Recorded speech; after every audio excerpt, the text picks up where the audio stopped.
నమస్తే అండి, నేను అపర్ణ. భారతీయ సంస్కృతికి స్వాగతం. కార్తీక పురాణం 26వ రోజు పారాయణం. విష్ణుగణాలు చెప్పిందంతా విని విస్మృత చేష్ఠుడు విస్మయ రూపుడు అయిన ధర్మదత్తుడు తిరిగి వారికి ప్రణామాలు ఆచరించి, ఓ విష్ణు స్వరూపులారా, ఈ జనానీకమంతా క్రతు వ్రత దానాల చేత ఆ కమలనాభుడిని సేవించుకుంటూ ఉన్నారు.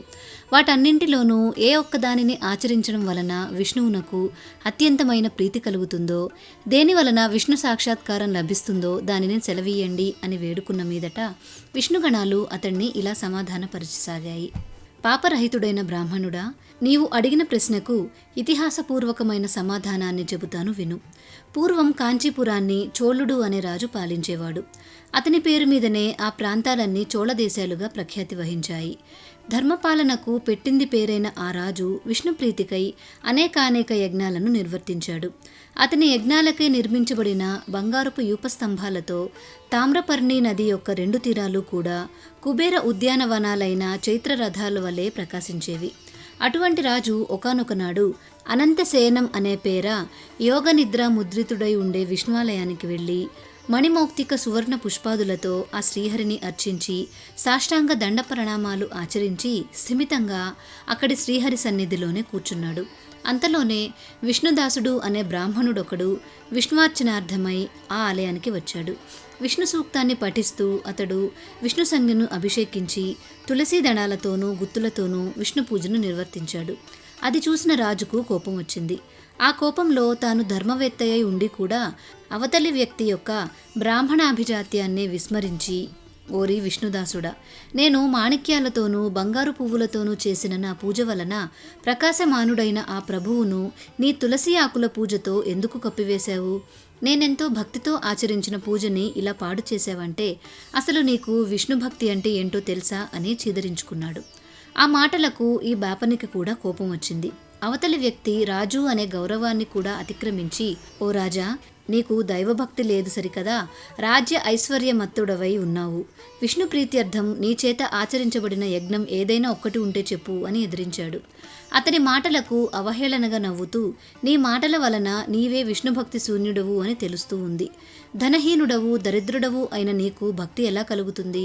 అసలు నీవెప్పుడైనా విష్ణుప్రీతిగా ఒక యజ్ఞాన్ని చేశావా? కనీసం ఒక దేవాలయాన్ని కట్టించావా? ఏమీ చేయలేని వాడవైన నీకు భక్తుడవు అనే అహంకారం మాత్రం అధికంగా ఉంది.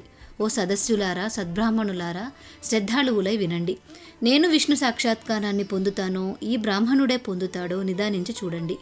అంతటితో మా ఇద్దరిలో భక్తి ఎటువంటిదో మీకే తెలుస్తుంది అని ప్రతిజ్ఞాపూర్వకంగా పలికి చోళుడు స్వగృహానికి వెళ్ళి ముద్గలుడు అనే మునిని ఆచార్యునిగా వరించి విష్ణు సత్రయాగానికి పూనుకున్నాడు.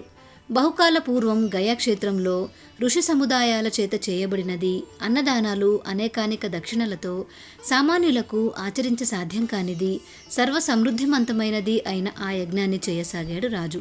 పేదవాడైన విష్ణుదాసుడు ఆగుడిలోనే విష్ణు దీక్షితుడై హరిప్రీతికై ఆచరించవలసిన మాఘ కార్తీక వ్రతాచరణలు, తులసీవన సంరక్షణలు, ఏకాదశి నాడు ద్వాదశాక్షరీయుత విష్ణు జపం, షోడశోపచార విధిని, నిత్య పూజలను నృత్య గీత వాద్యాది మంగళధ్వనులతోనూ ఈ విధంగా తన శక్తి మేరకు భక్తియుక్తులతో ఆచరించసాగాడు.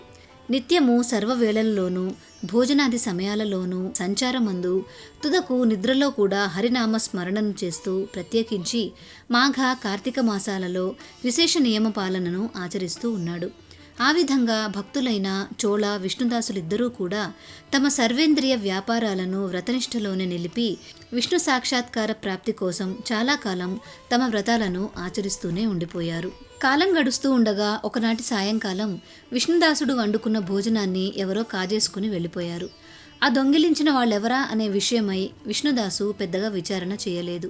కానీ పునః వంట ప్రయత్నాలు చేద్దామంటే సాయంకాల పూజకు సమయం మించిపోతూ ఉండడం వలన ఆ రోజున భోజనం లేకుండానే విష్ణు పూజలో గడిపేశాడు. మరునాడు కూడా వంట చేసుకొని శ్రీహరికి నివేదించే లోపలే ఎవరో ఆ వంటకాలను అపహరించుకుపోయారు. విష్ణు పూజకు వేళ పోనీయకూడదు అనే ఆలోచనతో ఆ రోజు కూడా ఆ బ్రాహ్మణుడు అభోజనంగానే హరిసేవను కొనసాగించాడు. ఇలా వారం రోజులు గడిచాయి. ప్రతిరోజు అతని భోజనాన్ని ఎవరో అతి చాకచక్యంగా దొంగిలిస్తూనే ఉన్నారు. అతను పస్తులుంటూ కూడా హరిసేవ చేస్తూనే ఉన్నాడు.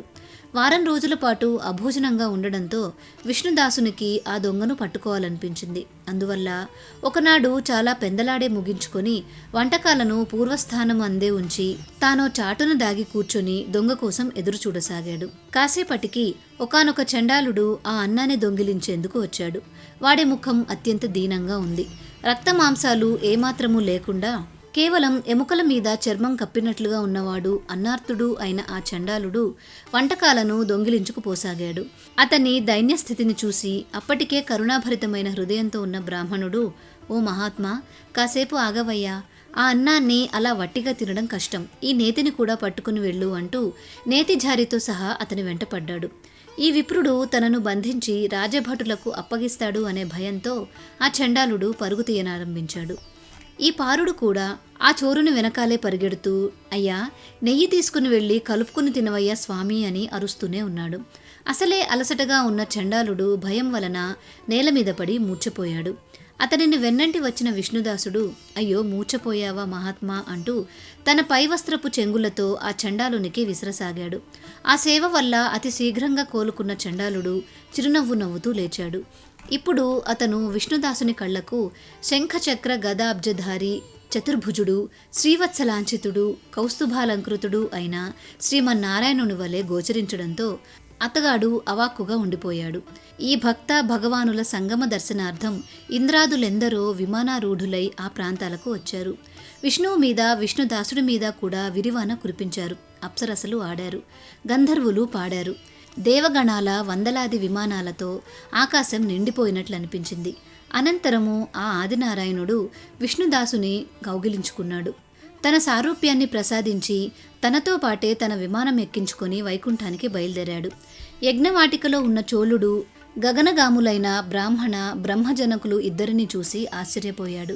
తక్షణమే తన ఆచార్యుని పిలిచి, ఓ ముద్గలముని, నాతో వివాదమాడిన ఆ నిరుపేద విప్రుడు విష్ణు రూపాన్ని పొంది వైకుంఠానికి వెళ్ళిపోతున్నాడు. అమిత ఐశ్వర్యవంతుడనైన నేను అసాధ్యాలైన యజ్ఞదానాలను చేస్తూ కూడా విష్ణు సాక్షాత్కారాన్ని పొందలేకపోయానంటే ఇక వైకుంఠం అసంగతమే కదా. నేను ఎన్ని యజ్ఞాలు చేసినా, బ్రాహ్మణులు కోరినంత దక్షిణాలను సమర్పించినా కూడా ఆ శ్రీహరికి నా మీద లేశమైన కృప కలిగినట్లు లేదు. దీనిని బట్టి కేవలం భక్తియే తప్ప విష్ణు అనుగ్రహానికి మరో మార్గం లేదు. ఈ యజ్ఞ యాగాది కర్మకాండలన్నీ అనవసరంగా భావిస్తున్నాను అని చెప్పాడు. బాల్యం నుండి యజ్ఞదీక్షలోనే ఉండడం వలన నిస్సంతుడైన ఆ రాజు తన సింహాసనం మీద తన మేనల్లునికి స్వయంగా పట్టాభిషేకం చేశాడు. ఆ కారణం చేతనే ఇప్పటికీ కూడా ఆ చోళ దేశాలలో రాజ్యాధికారాన్ని పొందడంలో రాజుల మేనల్లుళ్లే కర్తలవుతూ ఉన్నారు. అనంతరం చోళుడు యజ్ఞ హోమగుండం దగ్గరకు చేరి, ఓ శ్రీహరి, త్రికరణ శుద్ధిగా నీ అందలి భక్తిని నా యందు సుస్థిరం చేయు తండ్రి అని ప్రార్థించి సమస్త సదస్సులు చూస్తుండగానే అగ్నిప్రవేశం ఆచరించాడు. అది చూసి క్రుద్ధుడైన ముద్గలుడు తన శిఖను పెరికివేసుకున్నాడు. అది మొదలు ఆ గోత్రం ఈనాటికి విశిఖగానే వర్ధిల్లుతోంది. హోమగుండంలో ప్రవేశించిన రాజును అందులోని అగ్ని నుండి ఆవిర్భవించిన శ్రీహరి ఆదుకున్నాడు. చోళుని ఆలింగనం చేసుకొని అతనికి సారూప్యాన్ని అనుగ్రహించి అక్కడి వారందరూ ఆశ్చర్యంగా చూస్తుండగానే తనతో వైకుంఠానికి తీసుకుని వెళ్ళిపోయాడు.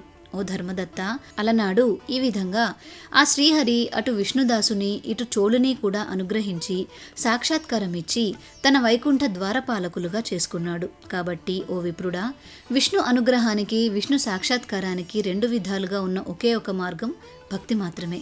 ఆ మార్గాలు రెండు, ఒకటి ఆత్మజ్ఞానం, రెండవది ఆత్మార్పణం అని ధర్మదత్తునికి బోధించి విష్ణు పార్షదులు మౌనం వహించారు. కార్తీక పురాణం 26వ రోజు పారాయణం సమాప్తం. మీకు ఈ వీడియో నచ్చిందా? నచ్చినట్లయితే లైక్ చేసి మీ బంధుమిత్రులందరికీ షేర్ చేయండి.